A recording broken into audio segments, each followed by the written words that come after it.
Ever green సాంప్రదాయం latest designs క్వాలిటీలో compromise అయ్యే ఛాన్సే లేదు. అంబటి సిల్క్స్ విజయవాడ.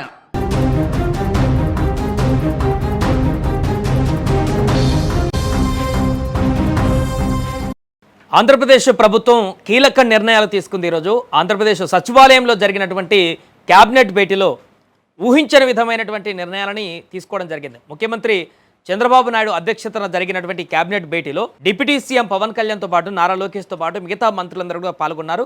ఈ సమావేశంలో చాలా అంశాలపైన చర్చ కొనసాగింది. దాంట్లో ప్రధానమైనటువంటి అంశము గత కొద్ది రోజుల క్రితం ప్రధాని మోదీ ఏదైతే ఒక అంశాన్ని తెరపైకి తీసుకురావడం జరిగిందో, ప్రతి ఒక్కరు కూడా ఇంధనాన్ని ఆదా చేయాలి, గోల్డ్ని 1 ఇయర్ పాటు కొనకుండా జాగ్రత్త పడాలి, ప్రతి ఒక్కరు కూడా ఖర్చులను తగ్గించాలనేటువంటి విషయాన్ని ప్రధాని మోదీ హైదరాబాద్ వేదికగా ప్రసంగంలో ఏదైతే చెప్పారో ఆ అంశానికి సంబంధించినటువంటి కీలక నిర్ణయాన్ని ఇప్పుడు ఆంధ్రప్రదేశ్ ప్రభుత్వం తీసుకుంది.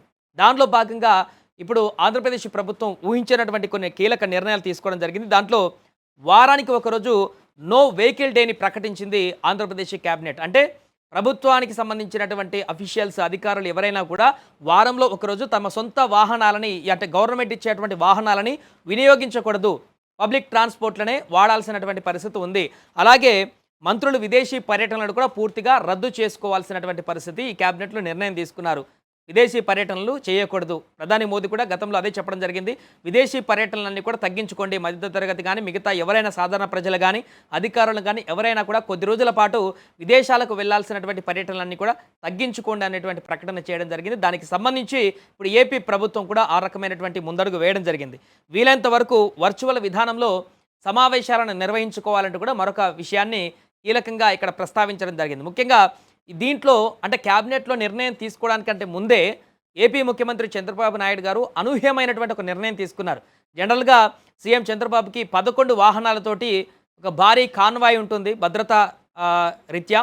సో ఇప్పుడు సచివాలయానికి వచ్చేటప్పుడే ఆల్రెడీ మనకందరికీ తెలిసిందే ప్రధాని మోదీయే తన యొక్క కాన్వాయ్ని సగం వరకు తగ్గించేశారు. ఆ ప్రకటన చేసి ఇక్కడ హైదరాబాద్లో ప్రకటన చేసి వెళ్ళినటువంటి తర్వాత నుంచే మొదట అడుగు ఇనిషియేట్గా ప్రధాని మోదీ తీసుకున్నారు. అక్కడ తన కాన్వాయ్ని సగం తగ్గించి మిగతా ప్రతినిధులందరూ కూడా ఇదే రకమైనటువంటి ధోరణి అవలంబించాలంటూ కూడా ఒక సందేశాన్ని ఇచ్చారు. దానికి అనుగుణంగానే ఇప్పుడు ఏపీ ముఖ్యమంత్రి చంద్రబాబు కూడా సచివాలయానికి వచ్చేటప్పుడు తన 11 వాహనాల కాన్వాయ్ని వదిలిపెట్టి కేవలం 4 వాహనాల్లోనే, ఎన్ఎస్జీ వాహనాలు 2, ఎస్కాట్ వాహనం 1, చంద్రబాబు ప్రయాణించేటువంటి వాహనం 1, కేవలం 4 వాహనాల్లోనే సచివాలయానికి వచ్చినటువంటి పరిస్థితి. దీంతో తను కూడా పూర్తిగా సగానికంటే ఎక్కువ వాహనాలని ఇంధన ఖర్చులను పొదుపు చేయడం కోసము, ఆర్థిక వ్యవస్థను బలోపేతం చేయడం కోసము, వృధా ఖర్చులను తగ్గించడం కోసము తను కూడా ముందడుగు వేశాననేటువంటి సంకేతాన్ని ముఖ్యమంత్రి చంద్రబాబు ఇవ్వడం జరిగింది సచివాలయానికి వచ్చేటప్పుడు. దానికి సంబంధించిన విజువల్స్ కూడా ఇప్పుడు వైరల్గా మారుతున్నాయి. ఎప్పుడైనా కూడా చంద్రబాబు వచ్చినప్పుడు ఒక కాన్వాయ్ ఇట్లా మనకు కనిపిస్తుంటుంది. కానీ ఇప్పుడు సాదాసీదాగా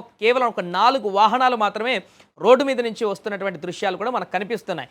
చంద్రబాబుతో పాటుగా అటు డిప్యూటీ సీఎం పవన్ కళ్యాణ్ కూడా సగం వరకు కాన్వాయ్ని తగ్గించుకున్నారు. నారా లోకేష్ కూడా సగం వరకు కాన్వాయ్ని తగ్గించుకొని ఇక్కడ రావడం జరిగింది. వారితో పాటుగా మంత్రులు కూడా వారి యొక్క కాన్వాయ్ని, వాహనాలని, ప్రభుత్వ వాహనాలని ఇంధన ఖర్చుల మేరకు సగం మేరకు తగ్గించుకునేటువంటి నిర్ణయం తీసుకున్నారు ఈ క్యాబినెట్లో.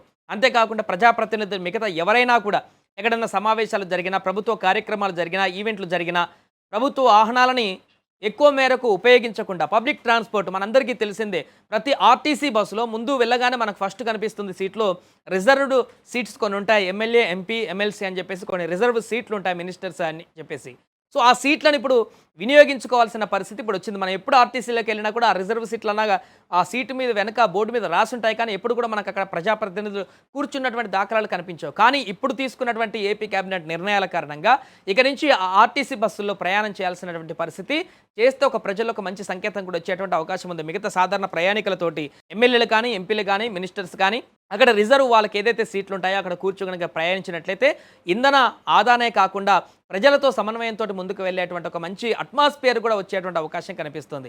సో ఇదే కాకుండా ఇప్పుడు మరొక కీలక నిర్ణయం కూడా చెప్పడం జరిగింది. ఎలక్ట్రిక్ వెహికల్స్ని వాడండి ఎక్కువగా, తప్పనిసరి పరిస్థితులు మ్యాక్సిమం వెహికల్స్ని, కాన్వాయ్ని పెద్దగా ఉపయోగించకుండా చూడండి, వర్చువల్గా చేయండి. అదేవిధంగా ఎప్పుడైనా కంపల్సరీ వెళ్ళాల్సి వస్తే ఈ యొక్క ఇంధనం, ఫ్యూయల్, పెట్రోల్, డీజిల్తో నడిచేటువంటి వాహనాలు కాకుండా ఎలక్ట్రిక్ వాహనాలతో ముందుకు వెళ్ళేటువంటి పరిణామాలను కూడా తీసుకువెళ్ళాలని చెప్పారు. ఇక మంత్రులు, ఎమ్మెల్యేలు, ప్రజాప్రతినిధులే కాకుండా ఏపీ గవర్నమెంట్ ఉద్యోగులకు కూడా కీలకమైనటువంటి సూచనలు చేసింది ప్రభుత్వం. ఏంటంటే మనకు ఆల్రెడీ తెలుసు, work from home corona time నుంచి మొదలైంది ఈ యొక్క వర్క్ ఫ్రమ్ హోమ్ విధానం అనేటువంటి విధానము. ఇప్పుడు మరొకసారి ఈ వర్క్ ఫ్రమ్ హోమ్ అనేటువంటి కొత్త విధానాన్ని ఇప్పుడు ఏపీ ప్రభుత్వం ప్రవేశపెట్టింది. అప్పుడు మనకు ఐటీ సెక్టార్‌లో వివిధ ప్రైవేట్ సెక్టార్‌లలో మనకి వర్క్ ఫ్రమ్ హోమ్ అనేటువంటిది హైలైట్‌గా మారినటువంటి సందర్భాన్ని మనం చూసాం. ఇప్పుడు ఏపీ ప్రభుత్వము ప్రభుత్వ ఉద్యోగులకు సంబంధించే వర్క్ ఫ్రమ్ హోమ్‌ను కేటాయిస్తూ నిర్ణయం తీసుకుంది. అంటే వారు ఆఫీసులకి రాకున్నా కూడా పని నడిచేటువంటి ఉద్యోగులు ఎవరైతే ఉంటారో వారందరికీ కూడా ఆఫీసులకు రాకుండా వారు వచ్చేటువంటి ట్రాన్స్‌పోర్ట్ ఖర్చులే గానీ, వెహికల్ ఖర్చులే గానీ, ఇతరత్ర ఇవన్నీ కూడా తగ్గిపోతాయి. దానివల్ల ఆర్థికంగా మరింతగా వారి యొక్క ఖర్చులే కాదు, దానివల్ల రాష్ట్ర ఖర్చులు కూడా మిగులుతాయి. కాబట్టి వారు ఇంట్లోనే ఉండి పనులు చేసుకునేటువంటి వెసులుబాటు ఉన్నటువంటి ఉద్యోగులు ఎవరైతే ఉంటారో రాష్ట్ర వ్యాప్తంగా వారందరూ కూడా ఇంట్లో నుండే వారి యొక్క పనులను చేసుకునేటువంటి విధంగా నిర్ణయాలు తీసుకుంది ఇప్పుడు ఏపీ ప్రభుత్వం. వారందరూ కూడా అదే ఆదేశాలు ఇవ్వడం జరిగింది. మ్యాక్సిమం వీలైతే దగ్గరలో ఆఫీస్కి ఇంటికి దగ్గర ఉన్నటువంటి వాళ్ళు సైకిల్ని యూజ్ చేసుకోండి, సైకిల్ మీద ప్రయాణాలు చేయండి, ఆరోగ్యానికి కూడా మంచిది అనేటువంటి ఒక సందేశాన్ని ఇచ్చింది. సో దీంతో ఏపీ ప్రభుత్వం తీసుకున్నటువంటి ఈ నిర్ణయం ఇప్పుడు చర్చనీయాంశంగా మారింది. ఎందుకంటే ప్రధాని మోదీ ఇచ్చినటువంటి పిలుపు మేరకు నా దేశం నా బాధ్యత అనేటువంటి పేరుతో ఇప్పుడు రాష్ట్ర ప్రభుత్వం పొదుపు దిశగా ముందడుగు వేస్తున్నటువంటి పరిణామం నెలకొంది. విద్యుత్ వినియోగ నియంత్రణ పైన కూడా కీలక నిర్ణయాలు తీసుకున్నారు. దీంట్లో మనందరికీ తెలిసింది ఎండాకాలం ఇప్పుడు చాలామంది ఏసీల వినియోగాన్ని ఎక్కువగా పెంచుకున్నారు. సో వారికి కూడా ఒక సందేశాన్ని ఇవ్వడం జరిగింది.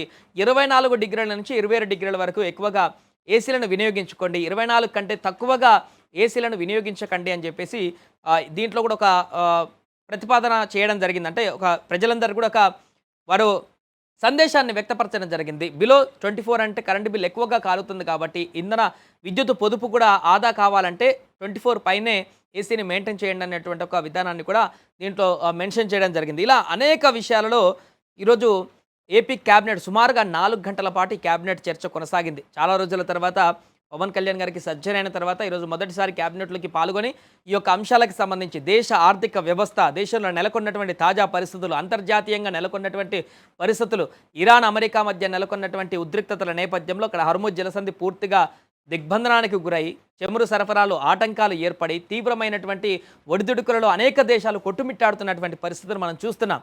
దీంట్లో ఇప్పటికీ అనేక దేశాలు ఆర్థికంగా సతమతం అవుతూ అల్లకల్లోలంగా మారుతున్నటువంటి పరిస్థితిని ఇతర దేశాల్లో మనం చూసాం. కానీ భారతదేశం ఇంకా తట్టుకొని నిలబడగలిగింది, అంత శక్తి ఉంది. కానీ రాబోయే రోజుల్లో భవిష్యత్తులో ఆ యుద్ధ పరిణామాలు ఇలానే కొనసాగితే ఇంకా మనం స్ట్రాంగ్గా నిలబడాలంటే, రాబోయే రోజుల్లో కూడా ఎలాంటి ఆర్థిక ఇబ్బందులు వచ్చినా కూడా నిలబడగలగాలంటే దానికి ప్రజల మద్దతు కూడా కావాలి. ప్రజలందరూ కూడా ప్రజాప్రతినిధులు ప్రజలందరూ కూడా తమ యొక్క బాధ్యతను నిర్వర్తించాలనేటువంటి ఉద్దేశంతో ప్రధాని మోదీ ఇచ్చినటువంటి పిలుపు మేరకు నా దేశం నా బాధ్యత అనేటువంటి కాన్సెప్ట్ని ఇప్పుడు ఏపీ ప్రభుత్వం కూడా తీసుకురావడం జరిగింది. దీంతో ఏపీ ప్రభుత్వం తీసుకున్నటువంటి ఈ నిర్ణయాలు ఇప్పుడు ఆదర్శంగా మారినట్టుగా చెప్తున్నారు. మిగతా అన్ని రాష్ట్రాలలో కూడా నేరుగా ప్రధాని మోదీ పిలుపునిచ్చారు. ప్రధాని మోదీ కూడా తన కాన్వాయ్ని సగానికి పైగా తగ్గించుకున్నారు. ఇంధనాన్ని ఆదా చేయడం కోసం, ఫ్యూయల్ ఆదా చేయడం కోసం, విచ్చలవిడిగా ఫ్యూయల్ని ఖర్చు చేయకుండా ఉండడం కోసం చాలామందికి ఇప్పటికి కూడా ఎంప్లాయీస్కి చెప్పడం జరిగింది. ఓన్గా ఒక కారులో ఒక వ్యక్తి వెళ్ళేది ఉంటే ఒక్కరు వెళ్ళకండి, దాంట్లో ఇంకా పట్టేటువంటి 3-4 వ్యక్తులతో ట్రావెల్ చేయండి తప్ప ఇంధనాన్ని వృధాగా ఖర్చు చేయకండి అనేటువంటి సందేశాన్ని కూడా ఇవ్వడం జరిగింది. కాబట్టి పూర్తిగా ఈ సందేశాన్ని ప్రజలందరికీ కూడా గ్రౌండ్ లెవెల్లో టచ్ చేయడం కోసం, అందరినీ కూడా ఒక బాధ్యతాయుతమైనటువంటి పౌరులుగా ఇప్పుడు తీర్చిదిద్దడం కోసం ప్రభుత్వాలు కూడా ముందడుగు వేస్తున్నటువంటి పరిణామం నెలకొంది. ఇప్పుడు ప్రధాని మోదీ వెంటనే ఇప్పుడు ఆంధ్రప్రదేశ్ ప్రభుత్వం కూడా ముందడుగు వేస్తున్నటువంటి ఈ తరుణంలో క్యాబినెట్లో తీసుకున్నటువంటి ఈ నిర్ణయాలు ఇప్పుడు చర్చనీయాంశంగా మారాయి. వర్క్ ఫ్రమ్ హోమ్ ఇప్పుడు గవర్నమెంట్ ఉద్యోగులకు మాత్రమే పరిమితం అవుతుందా? ఏదైతే వెసులుబాటు ఉన్నటువంటి ఉద్యోగులు మిగతా ప్రైవేటు ఉద్యోగులకు కూడా అదే రకమైనటువంటి పరిణామాన్ని తీసుకువస్తారా? ప్రైవేట్ ఎంప్లాయీస్లో కరోనా టైంలో ఎవరైతే వర్క్ ఫ్రమ్ హోమ్కి అలవాటు పడిపోయారో సాఫ్ట్వేర్ ఇంజనీర్లు, ఇప్పుడు కూడా వారు కూడా ఒకవేళ వర్క్ ఫ్రమ్ హోమ్ ఇస్తే చేయడానికి సిద్ధంగా ఉన్నటువంటి పరిస్థితి. ఇప్పుడు మరి కంపెనీలకు కూడా, ఐటీ కంపెనీలకు కూడా ప్రభుత్వాలు ఇనిషియేటివ్ తీసుకొని వర్క్ ఫ్రమ్ హోమ్ని కంటిన్యూ చేయండి, కొద్ది రోజుల పాటు వర్క్ ఫ్రమ్ హోమ్ని కేటాయించండి అనేటువంటి ఆదేశాలు ప్రభుత్వం నుంచి క్లియర్గా వెళితే ప్రైవేట్ కంపెనీస్ కూడా ఐటీ సెక్టర్లో చాలా వరకు వర్క్ ఫ్రమ్ హోమ్ని కేటాయించడానికి సిద్ధపడేటువంటి అవకాశం ఉంటుంది. దీంతో ఈ యొక్క ప్రస్తుత పరిస్థితులు ఇప్పుడు ఎలాంటి ఇబ్బంది లేకపోయినా కూడా భవిష్యత్తులో ఇది ఇలానే కొనసాగితే ఏదో ఒక రోజు చాలా తీవ్రమైనటువంటి పరిస్థితి భారత్ ఎదుర్కొనేటువంటి అవకాశం ఉంటుంది. కాబట్టి ఆ యొక్క ముందు జాగ్రత్తతోటి ఇప్పుడు తీసుకుంటున్నటువంటి అడుగులైతే ప్రతి ఒక్కరి బాధ్యతను గుర్తు చేస్తున్నటువంటి సందర్భం ఉంది. మరి ఇప్పుడు ప్రధాని మోదీ ఇచ్చినటువంటి పిలుపు మేరకు ఆంధ్రప్రదేశ్ రాష్ట్రం మాత్రమే ఈ యొక్క ఇనిషియేటివ్ తీసుకుంటుందా? మిగతా రాష్ట్రాలన్నీ కూడా తమ యొక్క బాధ్యతను నిర్వర్తిస్తాయా? వారు కూడా ఇలాంటి వర్క్ ఫ్రమ్ హోమ్లు కానీ ప్రజాప్రతినిధుల యొక్క కాన్వాయ్లను తగ్గించుకొని ఇంధన ఖర్చులను ఆదా చేయడమే కాకుండా విద్యుత్ ఖర్చులు కానీ ఇతరత్ర ఖర్చులన్నిటి కూడా తగ్గించుకొని ముందుకు వెళ్తాయా లేదనేది మాత్రం ఇప్పుడు చూడాల్సి ఉంది.